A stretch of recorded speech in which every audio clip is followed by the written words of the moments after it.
जय श्री कृष्ण। एस्ट्रो सरगम में आपका स्वागत है। एस्ट्रो सरगम के लर्निंग सेक्शन में हम सीखेंगे एस्ट्रोलॉजी बेहद आसान तरीके से, प्रैक्टिकल तरीके से, और फिर जल्द ही आप खुद अपना चार्ट रीड करना सीख जाएंगे। आज बात करते हैं ज्योतिष शास्त्र की। ज्योतिष जिसका अर्थ है ज्योति, प्रकाश या लाइट।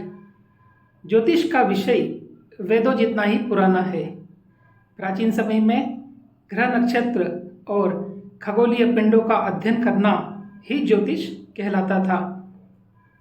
खगोलीय पिंडों, ग्रह, नक्षत्र में एक विशेष प्रकार का प्रकाश पुंज रहता है। इसी से इस विद्या का नाम ज्योतिष पड़ा। इसे हम कुछ और तरीके से भी देख सकते हैं। Darkness to light. ज्योतिष है अंधेरे से उजाले की ओर एक यात्रा, क्योंकि ज्योतिष का विषय आपको अंधेरे से उजाले तक जाने के लिए उचित मार्गदर्शन प्रदान करता है। ज्योतिष को हम कुछ भागों में विभाजित कर सकते हैं, या कह सकते हैं कि इससे हमें कुछ विषयों का बोध होता है जो इससे जुड़े हुए हैं। सबसे पहले आता है वेदांग ज्योतिष। हिंदू धर्म में 4 वेद होते हैं: सामवेद, ऋग्वेद, यजुर्वेद और अथर्ववेद। प्राचीन समय में इन सब वेदों के अलग अलग ज्योतिष शास्त्र हुआ करते थे। सामवेद के ज्योतिष शास्त्र के बारे में अब उतनी जानकारी उपलब्ध नहीं है, किंतु ऋग्वेद का ज्योतिष शास्त्र आर्च ज्योतिषम, यजुर्वेद का ज्योतिष शास्त्र याजुष ज्योतिषम और अथर्ववेद का ज्योतिष शास्त्र आर्थवण ज्योतिषम, इसकी जानकारी हमें उपलब्ध होती है। प्राचीन समय में वेदांग ज्योतिष मुख्यतः यज्ञों के समय काल को निर्धारित करने के लिए और पूजा पाठ का समय निर्धारण के लिए उपयोग में आता था। इसके बाद आता है सिद्धांत ज्योतिष या गणित ज्योतिष, जिसे हम थ्योरेटिकल एस्ट्रोनॉमी भी कहते हैं। ग्रह नक्षत्र और खगोल पिंडों का गति से अध्ययन, उनकी दूरी, उनकी भौतिक रचना और भौगोलिक संरचना, इन सब का अध्ययन करना गणित ज्योतिष के अंतर्गत आता था। गणित और ज्योतिष ये दोनों प्राचीन समय में एक दूसरे के पूरक माने जाते थे। दोनों एक दूसरे से जुड़े हुए थे, किंतु धीरे धीरे दोनों ने अपनी अलग अलग दूरियां तय की है। इसके बाद आता है फलित ज्योतिष, जिसे हम एस्ट्रोलॉजी या एस्ट्रोलॉजिकल प्रिडिक्शन भी कहते हैं। ग्रह नक्षत्र का पृथ्वी और मनुष्य के जीवन पर पड़ने वाला शुभ और अशुभ प्रभाव फलित ज्योतिष कहलाता है। हालांकि फलित ज्योतिष की जानकारी वेदों के समय उतनी नहीं थी, किंतु धीरे धीरे बाद में इसकी जानकारी काफ़ी बड़ी है। एक सामान्य व्यक्ति ज्योतिष को सिर्फ फलित ज्योतिष के माध्यम से ही जानता है, जिसका मतलब है भविष्य के बारे में जानकारी होना। किंतु जैसा आप देख रहे हैं, ज्योतिष का विषय बहुत विस्तृत है। यह सिर्फ भविष्य के बारे में पता न करके काफ़ी गहराई से बहुत सारी जुड़ी हुई जानकारी देता है, बहुत सारी जुड़ी हुई फील्ड से आपको जोड़ता है। इसके बाद आता है अंक ज्योतिष, जिसे हम न्यूमरोलॉजी कहते हैं। ग्रह नक्षत्र का अंकों से रिश्ता या अंकों द्वारा की गई गणना जो आपको हेल्प करती है आपके लकी नंबर, लकी डेट और लकी कलर के बारे में, ये आता है अंक ज्योतिष के अंतर्गत। इसके बाद होता है खगोल शास्त्र, जिसे हम एस्ट्रोनॉमी कहते हैं, और कई लोगों की एस्ट्रोनॉमी में विशेष रुचि होती है। पृथ्वी और उसके वायुमंडल के बाहर गैलेक्सी, आकाश और ग्रह नक्षत्रों का अवलोकन, उनका विश्लेषण, और उनका अध्ययन करना ही खगोल शास्त्र कहलाता है। जैसा हमने देखा है, ज्योतिष का विषय बहुत प्राचीन है और इसके जो प्रिंसिपल्स हैं ये सालों पहले लिखे गए थे। सालों पहले लिखे हुए प्रिंसिपल को हम वैदिक एस्ट्रोलॉजी के नाम से जानते हैं। ज्योतिष अकल्ट साइंस के अंतर्गत आता है, जिसका मतलब है गुप्त ज्ञान या गुप्त विज्ञान। इसके लिए हमेशा रिसर्च की ज़रूरत पड़ती है। वो रिसर्च सालों पहले भी हुए, आज भी हो रहे हैं और कल भी होंगे। इसीलिए जो प्रिंसिपल्स लिखे गए थे सालों पहले, वो अस्तित्व में तो आज भी है और हमेशा रहेंगे, किंतु समय के साथ हमारा जो देखने का नज़रिया है वो थोड़ा चेंज करने की ज़रूरत है।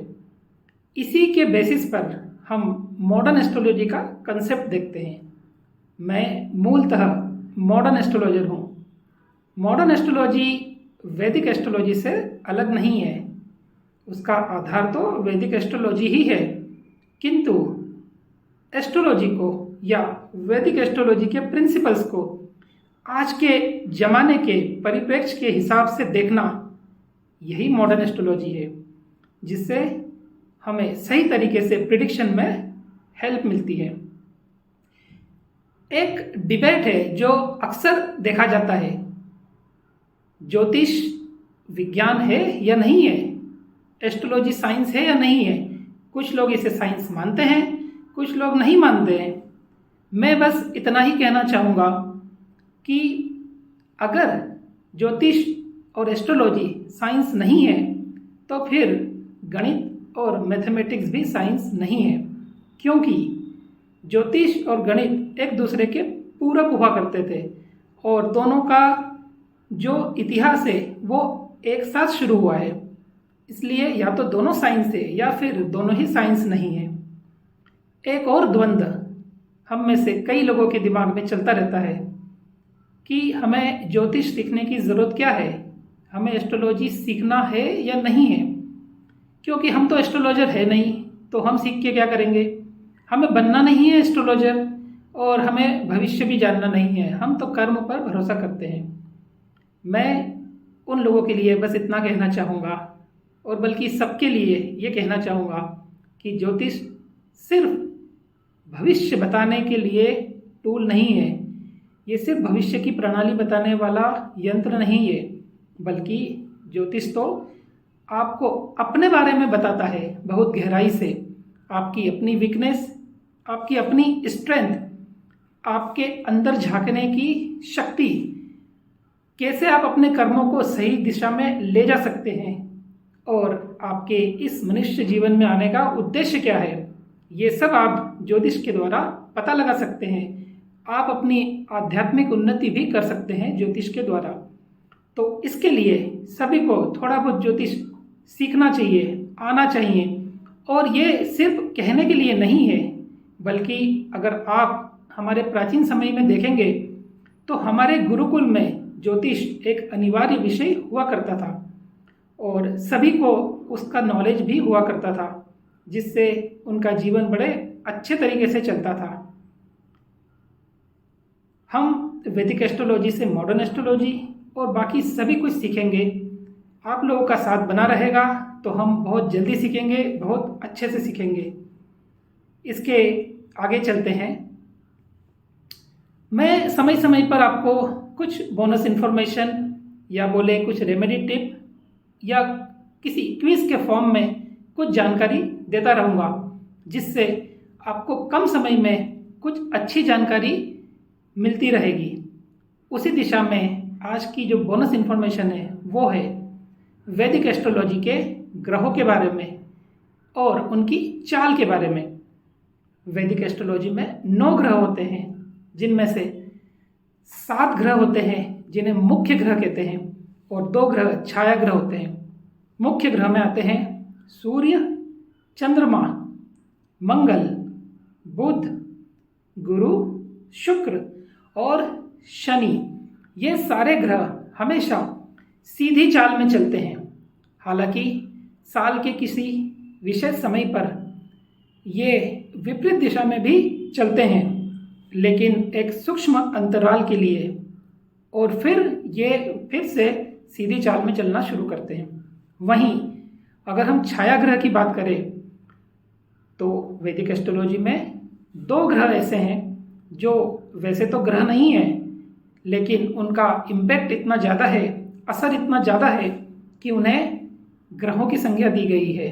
उनके नाम हैं राहु और केतु, जिन्हें north node of the moon और south node of the moon भी कहा जाता है। ये दोनों ग्रह हमेशा विपरीत दिशा में चलते हैं और इसीलिए ये चलने के मामले में हमारे 7 ग्रहों से अलग है। ये थी आज की बोनस इन्फॉर्मेशन, और सबसे अंत में देखेंगे क्विज। इस क्विज के 3 ऑप्शन हैं। आप जो भी लगता है आपको सही जवाब वो कमेंट सेक्शन में दीजिए। हम अगले क्विज में, अगले एपिसोड में आपको सही जवाब देंगे। तो आज का क्विज है, पश्चिमी ज्योतिष या वेस्टर्न एस्ट्रोलॉजी का आधार क्या है। आपके ऑप्शन हैं, पहला चंद्रमा राशि या मून साइन, दूसरा सूर्य राशि या सन साइन, और तीसरा सिंह राशि या लियो साइन। आप सही जवाब कमेंट सेक्शन में दीजिए और मुझे इजाज़त दीजिए। अगर आपको ये वीडियो अच्छा लगता है और आप आगे भी सीखना चाहते हैं मेरे साथ साथ, तो इस वीडियो को लाइक करें, शेयर करें, सब्सक्राइब करें और बेल आइकॉन की घंटी भी दबाएं। हम फिर से आएंगे, फिर से हाजिर होंगे। तब तक के लिए जय माता जी, आपका दिन शुभ रहे।